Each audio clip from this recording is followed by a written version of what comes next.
And I'm not accepting it anymore. It's unacceptable language in this House. I feel like I should be paying the member rent for the amount of space I'm occupying in her head.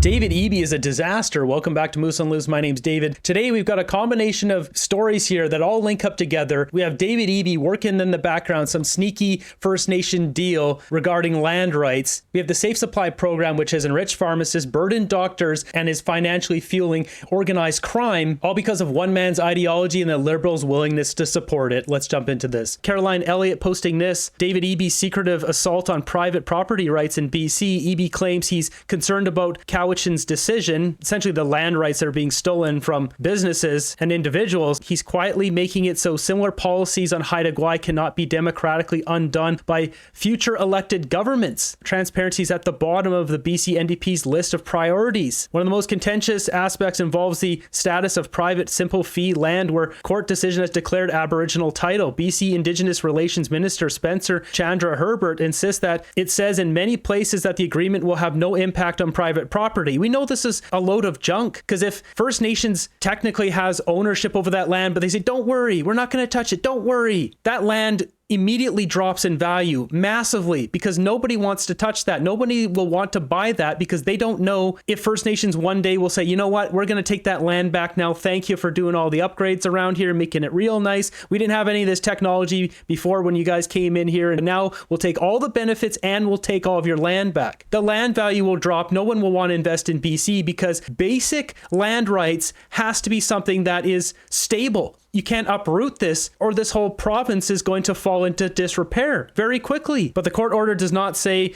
that in so many words, nor will the BC Supreme Court Justice Barbara Young granted Aboriginal title to the Cowichan Nation over a tract of land in Richmond recently. So that whole thing is ridiculous. That makes BC land ownership unstable. That is dangerous to our, not only our province, but our country. In the Cowichan case, BC government argued that the Aboriginal title and simple fee title cannot coexist because both include the exclusive use and occupancy, yet in Haida case, the province would appear to be saying the opposite. Aboriginal title and simple fee title can coexist. The manner in which BC government is dealing with some erroneous issues on Indigenous land rights is coming across as dodging discussion with the public, giving more people hesitancy about the path being pursued. David Eby is a snake. Look at all this secrecy. This is coming from a guy who just admitted that his plan, his safe supply plan, has essentially ended lives and was awful for British Columbia. This is an interesting video that has just come out where Eby admits that his street candy decriminalization was a mistake. This is more than a mistake. I said that a number of times, I just get to say it in this room.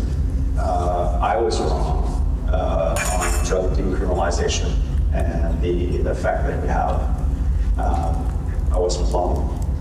But I was not. Yeah, I wasn't alone. Place some blame on some other people, Eby. This guy's the premier, doesn't want to take full credit for it. He should be thrown out of office. He should step down for this. This is the biggest failure of a premier in Canadian history. Right policy. The context of the decision, the horrific wave of overdoses, see people living with the effects of something overdosed in the street. The idea that people would be able to access treatment if they were less consumed with hiding from police and illicit activities, breaking into cars and so on and so forth.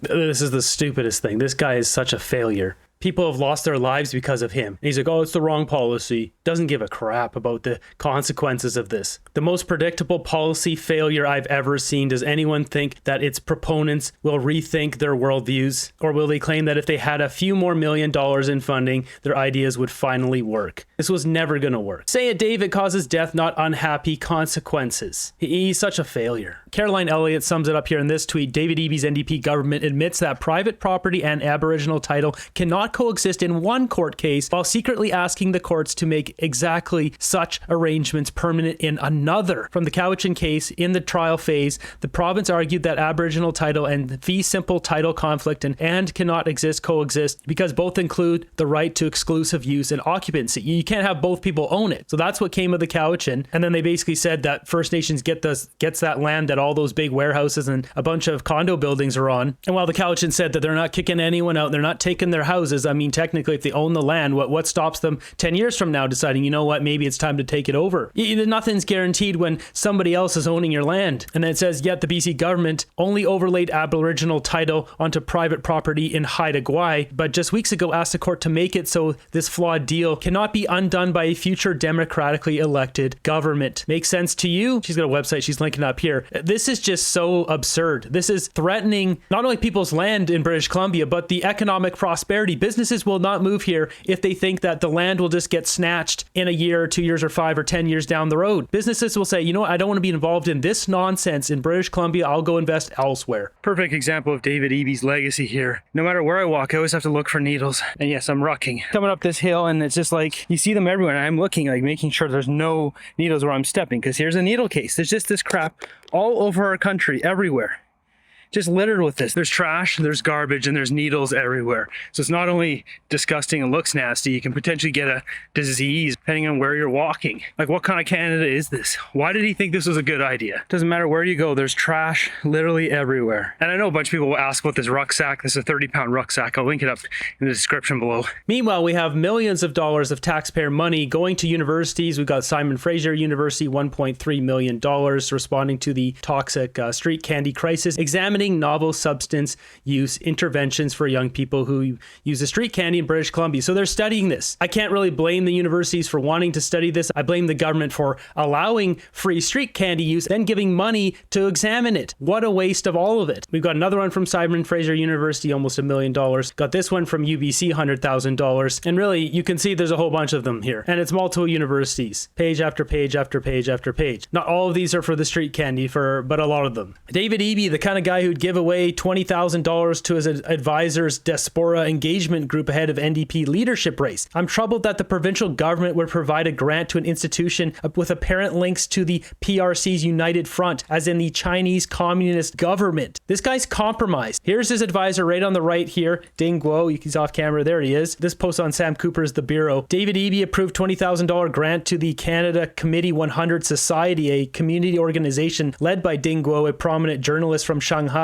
ostensibly aimed at supporting anti-R-word initiatives and engaging recent Chinese immigrants. The grant has since come under scrutiny from experts. Yeah, because he's directly connected to Beijing's United Front Work Department, the CCP. And here we have it right on BC's own website. 70 organizations received grants for anti-R-word data engagement. If we look right here, Canada Committee 100 receiving $20,000. That's the one we just talked about. Even Ding Guo, he's right here, journalist, author, founder of Canada Committee 100 Society. The BC government is funding anti-R-word data legislation engagement. This is so rich. Anti-R-word data legislation. Just this R-word here, we'll call it race carism. Listen to the race carism coming out of David Eby here, attacking numerous politicians in the provincial parliament building. BC Conservative Lindsay Shepherd got fired by John Rustad for posting this. The orange shirt and orange flag perpetrate untruths about Canadian history. So she posted this. She got fired when she was multiple weeks pregnant, about to give birth. Rustad fires her over this. Well, the problem is this has been a big lie that's been perpetrated across Canada, and a bunch of churches have been burned because of it. So there's obviously corrupt chiefs using this to try to make money. It's a big scam. They're just trying to squeeze money out of taxpayers. And then you have a bunch of other First Nations who don't have anything to do with this. They're not the chiefs, and they're getting wrapped in all this. And there's obviously R-word stuff going towards them, which is not fair. But it comes down to it, there's a bunch of untruths. There's a bunch of lies being told, and we need to just get to the truth of it, because there's no graves found. And here we have David Eby calling her an R-word, and he's also called Dallas Brody an R-word, and he paid his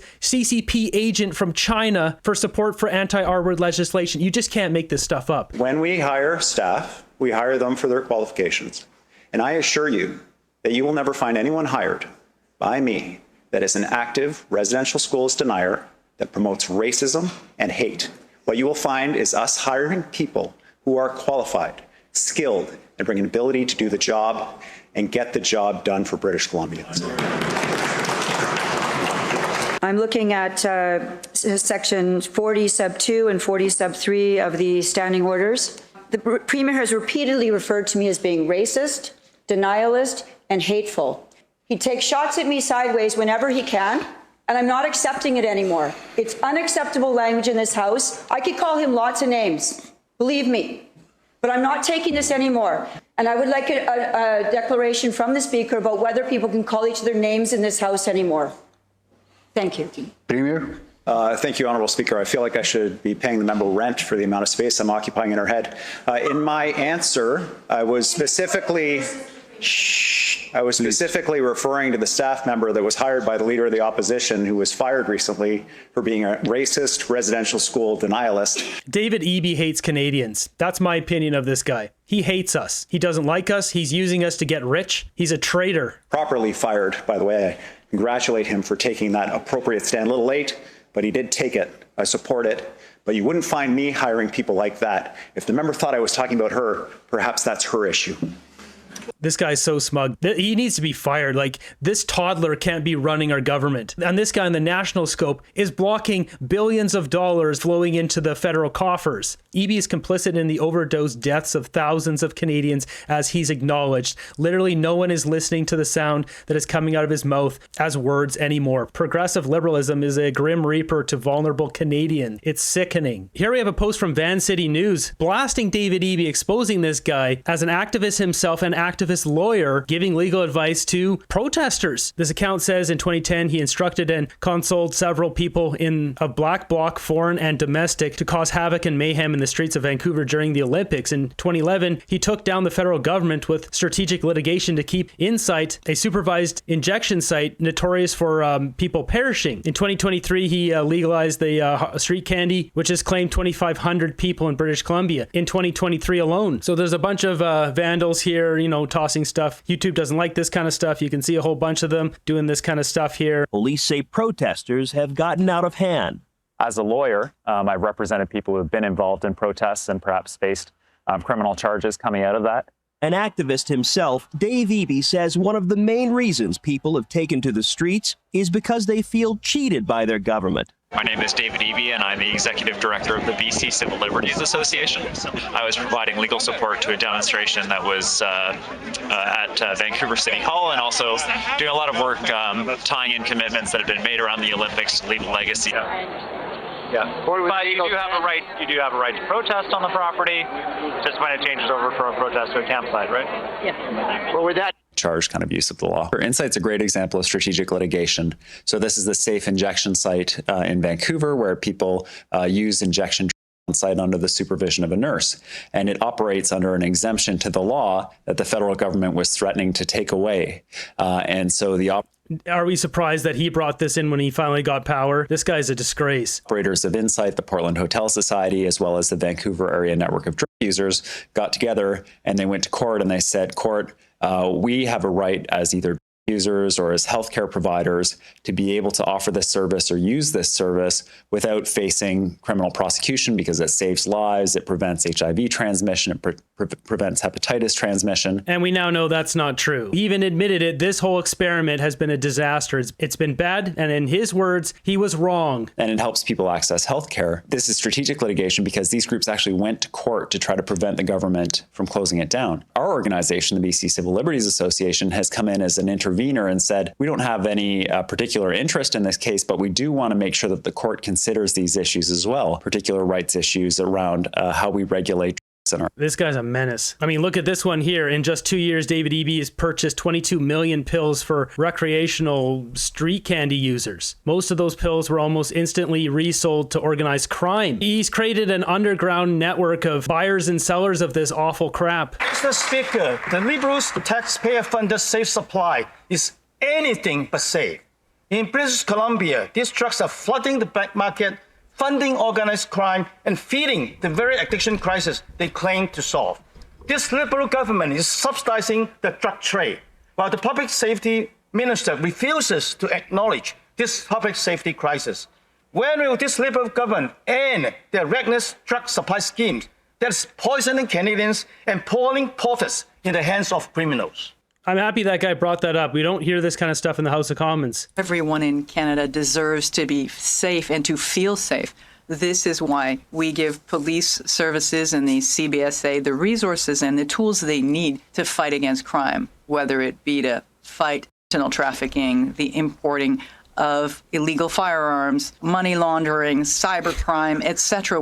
They're not fighting anything, fighting money laundering. What a joke. Justin Trudeau's advisor, this advisor, Stephen Bronfman, as the article says, Trudeau's close advisor helped move huge sums offshore. Stephen Bronfman, who played key role in Canadian PM's rise involved in complex offshore web. This guy was moving money around, and then they say that they've been providing the tools to fight money laundering when you got a dirtbag like this directly connected to the former prime minister. And this same guy gave a maxed out donation to Mark Carney's Liberal leadership race. Canadians elected the Liberal Party of Canada because they know they can count on us to ensure their safety. No, Canadians elected the Liberal Party because Mark Carney used fear tactics commonly used back in WW2 to scare population into a certain political direction, yielding the result they wanted. Fear motivates people more than hope, unfortunately. This is a combination of both federal and provincial funding from the BC NDP and the Liberals, essentially pushing out 22 million of these pills into the public where they became sold on the underground market. And after the disastrous results, finally the federal government pulled their support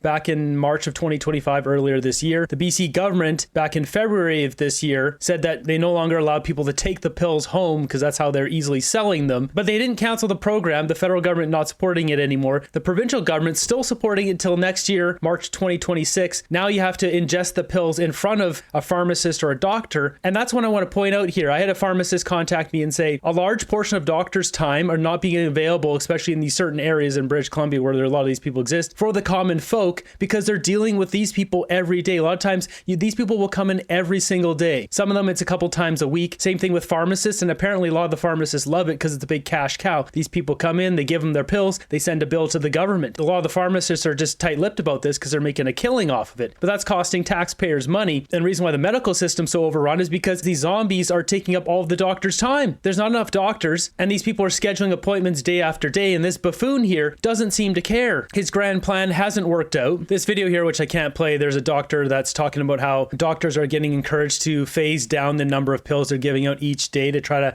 wean these people off. But really, I mean, the doctors and the pharmacists are making a lot of money from this. We've got this one from JAMA Internal Medicine. It says findings, safer opioid supply policy was associated with a larger increase in the number of prescriptions dispensed and a substantial increase in opioid-related poisoning hospitalization. So not only people going in for their daily or weekly checkups, but people who are being hospitalized. There's another report I saw. It says every month that these people are in a hospital, it costs us $30,000. So not only does this overwhelm the doctors, it overwhelms the hospitals. And you wonder why there isn't any room in these hospitals for Canadians getting routine surgeries and all that kind of stuff. Got this one here from ScienceDirect.com. While Western Canada, British Columbia, and Alberta is the most impacted region in the country, rates of opioid toxicity, perishing, and hospitalizations have surged in other provinces, including Ontario. This rate is surging, and in giving away for free does not make it better. It has made it worse. And we've got a chart right here showing it. Street candy toxicity, people perishing, rate per 100,000. These are the years on the bottom, and you can see the Liberals get into power 2015, 2016, 2017. Everything gets worse with the Liberals. This goes up to 2022. So this program still continues today up until March of 2026. It hasn't been decided if David Eby is going to continue it. How much more destruction is this man going to do to the province of British Columbia and to Canada?